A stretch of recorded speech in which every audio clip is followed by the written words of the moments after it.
بسم اللہ الرحمن الرحیم۔ معزز صارفین السلام علیکم۔ شام تک کے سعودی نامہ کے ساتھ میں ہوں رمضان۔ ہمارے نئے آنے والے صارفین سے گزارش ہے کہ ہمارے چینل کو سبسکرایب کریں، ویڈیو کو لائک کریں، شیئر کریں اور بیل آئیکن کو بھی دبا دیں تاکہ ہم آپ کو رکھ سکیں ہر خبر سے باخبر۔ مکمل فیملی فیس کے بغیر اقامے کی تجدید نہیں ہوگی۔ سعودی محکمہ پاسپورٹ نے کہا ہے کہ اقامے کی تجدید کی کارروائی فیملی کے سربراہ کے اہل و عیال اور زیر کفالت افراد کی مکمل فیس ادا کیے بغیر نہیں کی جائے گی۔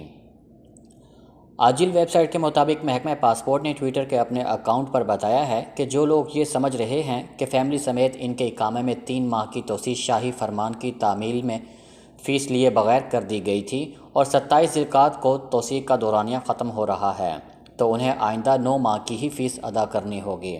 بیان میں کہا گیا ہے کہ یہ لوگ اس حوالے سے غلط فہمی میں مبتلا ہیں کہ اہل خانہ اور زیر کفالت افراد کی مکمل فیس ادا کیے بغیر اقامے میں توسیع نہیں ہوگی۔ محکمہ پاسپورٹ نے غیر ملکی کارکنان کے اہل خانہ پر واجب فیس کے حصول کا طریقہ کار واضح کرنے کے لیے باقاعدہ چارٹ بھی جاری کر دیا ہے۔ واضح رہے کہ نجی اداروں کے غیر ملکی کارکنان کو اپنے اہل و عیال، والدین، ساس سسر اور ڈرائیور اور ملازمہ کی ماہانہ فیس ادا کرنی ہوتی ہے اور یہ فیس اقامے کی تجدید کے وقت پورے سال کی پیشگی لے لی جاتی ہے۔ ریاض اور جدہ سے 5 خصوصی پروازیں، مزید 1287 پاکستانیوں کی واپسی۔ سعودی عرب سے خصوصی پروازوں کا سلسلہ جاری ہے۔ ریاض اور جدہ سے پچھلے 2 دن میں Pakistan international air lines PIA کی 5 پروازوں سے مزید 1287 پاکستانیوں کی واپسی ہوئی ہے۔ ریاض میں پاکستان کے سفارت خانے سے جاری بیان کے مطابق ریاض سے لاہور جانے والی PIA کی پرواز 350 جبکہ اسلام آباد جانے والی پرواز سے 300 مسافر واپس گئے ہیں۔ بیان کے مطابق لاہور جانے والی پرواز سے 8 اور اسلام آباد کی پرواز سے 4 میتیں بھی بھیجی گئی ہیں۔ جدہ سے کراچی جانے والی PIA کی پرواز سے 244، اسلام آباد 247 اور فیصلہ آباد 146 افراد روانہ ہوئے ہیں۔ 1 مئی سے اب تک ریاض، جدہ، دمام اور مدینہ سے چلائی جانے والی 81 پروازوں کے ذریعے 17,000 سے زیادہ پاکستانی وطن واپس جا چکے ہیں۔ یاد رہے کہ رواں سال 16 جون کے بعد سے خصوصی پروازوں کی ٹکٹیں براہ راست PIA اور اس کے مجاز ٹریول ایجنٹوں کے ذریعے فروخت کی جا رہی ہیں۔ اب ٹکٹ کے حصول کے لیے سفارت خانے یا قونصلیٹ آنے کی ضرورت نہیں ہوگی۔ کیبل چوری کی 55 وارداتوں میں ملوث غیر ملکی گروہ گرفتار۔ سعودی عرب میں ریاض پولیس نے کیبل چوری کی وارداتوں میں ملوث غیر ملکی گروہ کے 6 ارکان کو گرفتار کیا ہے۔ سعودی خبر رساں ادارے SPA کے مطابق ریاض پولیس کے ترجمان کرنل شاکر التویجری نے بتایا ہے کہ ریاض کے الفیصلیہ، الصحافہ، الیاسمین، الکروان، الرجمانیہ، العقیق اور الملکہ محلوں سے کیبل اور بجلی کے سامان کی چوری کی شکایات موصول ہو رہی تھیں۔ پولیس حکام نے واردات کرنے والوں کی نشاندہی، ان تک رسائی اور گرفتاری کے لیے سراغ رسانوں کی مدد حاصل کی۔ التویجری نے بتایا ہے کہ وارداتیں کرنے والوں کی بابت بنیادی معلومات جمع ہو جانے پر پولیس نے چوروں کے 6 رکنی گروہ کو گرفتار کر لیا۔ ملزمان پاکستانی تھے اور عمر کے 3 اور 4 عشرے میں ہیں۔ التویجری نے بتایا ہے کہ ملزمان زیر تعمیر عمارتوں اور بجلی گھروں سے کیبل اور بجلی کا سامان چوری کر رہے تھے۔ 55 وارداتوں کا اعتراف کر لیا۔ ان کے خلاف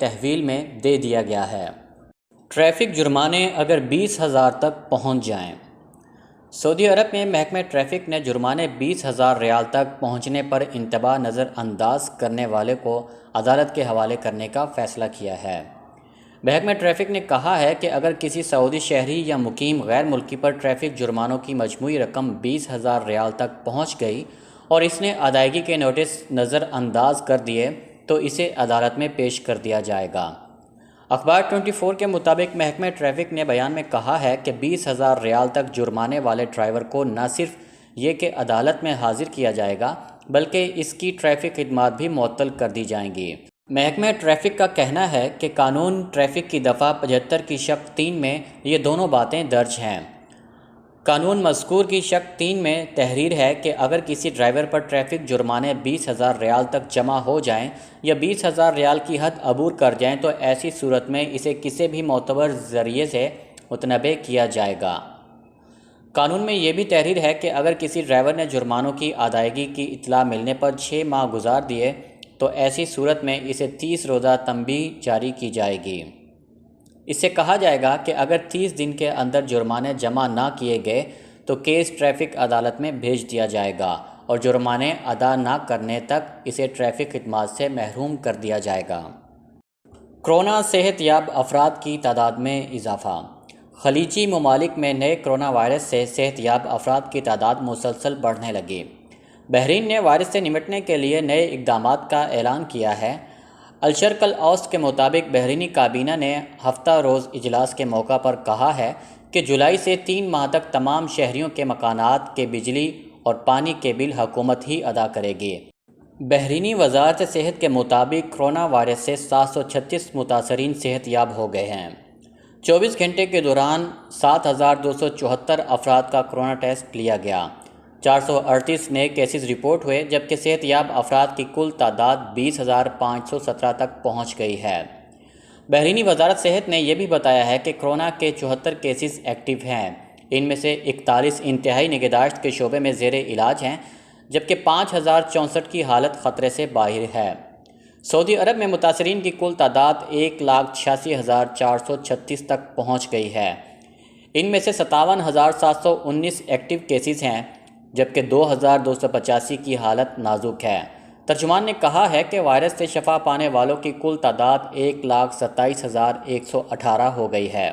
ملک میں وائرس سے اب تک مرنے والوں کی تعداد 1,599 ریکارڈ کی گئی ہے۔ کویت کا کہنا ہے کہ اس کے یہاں کورونا وائرس سے شفا پانے والوں کی کل تعداد 36,313 ہو گئی ہے۔ متاثرین کی کل تعداد 45,524 اور مرنے والوں کی کل تعداد 350 ہے۔ سلطنت عمان میں متاثرین کی کل تعداد 39,060 ہو گئی اور شفا یاب افراد کی کل تعداد 22,422 ہو چکی ہے۔ عمان میں وائرس سے مرنے والوں کی تعداد 169 ہے۔ قطر کی وزارت صحت کا کہنا ہے کہ اس کے یہاں متاثرین کی یومیہ تعداد مئی کے مقابلے میں زیادہ ہوئی ہے، تاہم متاثرین کی مجموعی تعداد میں کمی واقع ہوئی ہے۔ قطر میں وائرس سے 80,170 افراد شفا یاب ہو چکے ہیں۔ گلف ٹرین منصوبہ کب مکمل ہوگا؟ خلیجی تعاون کونسل GCC جنرل سیکریٹ نے کہا ہے کہ گلف ٹرین 3 خلیجی ممالک متحدہ عرب امارات، سعودی عرب اور سلطنت عمان کو جوڑے گی۔ 2023 میں منصوبہ مکمل ہو جائے گا۔ سبق ویب سائٹ کے مطابق GCC جنرل سیکریٹریٹ نے معاون سیکریٹری جنرل برائے اقتصادی و ترقیاتی امور خلیفہ العبری نے بتایا ہے کہ گلف ٹرین کا پہلا مرحلہ 2023 میں مکمل ہوگا جبکہ دوسرا مرحلہ 2025 میں پایہ تکمیل کو پہنچے گا۔ انہوں نے کہا ہے کہ پہلے مرحلے میں امارات، سعودی عرب اور سلطنت عمان جبکہ دوسرے مرحلے میں بحرین، سعودی عرب اور کویت گلف ٹرین منصوبے سے مربوط ہوں گے۔ خلیفہ العبری کا کہنا تھا کہ گلف ٹرین کی بدولت GCC ممالک کے درمیان سامان کی منتقلی آسان ہو جائے گی۔ یاد رہے کہ گلف ٹرین کے نام سے GCC ممالک ریلوے منصوبہ نافذ کر رہے ہیں۔ اس سے خلیجی ممالک کے درمیان سیاحت کو تقویت پہنچے گی، عام افراد ایک دوسرے کے یہاں آسانی سے آ جا سکیں گے اور کاروبار میں بھی تیزی آئے گی۔ گلف ٹرین کی ریلوے لائن کویت سے عمان تک 2,117 کلومیٹر طویل ہوگی۔ اس کی فی گھنٹہ رفتار 220 کلومیٹر رہے گی۔ اس پر 15 ارب ڈالر سے زیادہ کی لاگت آئے گی۔ العبری نے مزید کہا ہے کہ GCC ممالک کو بجلی نظام سے مربوط کرنے کا منصوبہ بھی بے حد اہم ہے۔ اس پر 2001 سے عمل درآمد شروع ہو چکا تھا۔ اس کی بدولت GCC ممالک کو بڑے فائدے پہنچیں گے۔ جدہ میں سپورٹس کلب اور ورزش کے مراکز کھل گئے۔ جدہ میں تمام سپورٹس کلب اور ورزش کے سینٹرز تمام حفاظتی تدابیر کے ساتھ دوبارہ کھول دیے گئے ہیں۔ سعودی سرکاری خبر رساں ادارے واس کے مطابق کورونا وائرس کے پھیلاؤ کی روک تھام کے باعث حفاظتی اور احتیاطی تدابیر کو مد نظر رکھتے ہوئے جدہ سپورٹس کلب اور ورزش کے تمام سینٹرز عارضی طور پر بند کر دیے گئے تھے۔ دوبارہ کھولے جانے والے سپورٹس کلب اور ورزش کے سینٹرز میں وزارت سپورٹس کی ہدایات اور اعلان کردہ صحت کے رہنما اصولوں کے مطابق مکمل عمل کیا جائے گا۔ سپورٹس کلب اور ورزش سینٹرز پر آنے والوں کا داخلی دروازے پر ہی جسمانی درجہ حرارت پرکھا جائے گا اور ماسک کا اہتمام انتہائی ضروری قرار دیا گیا ہے۔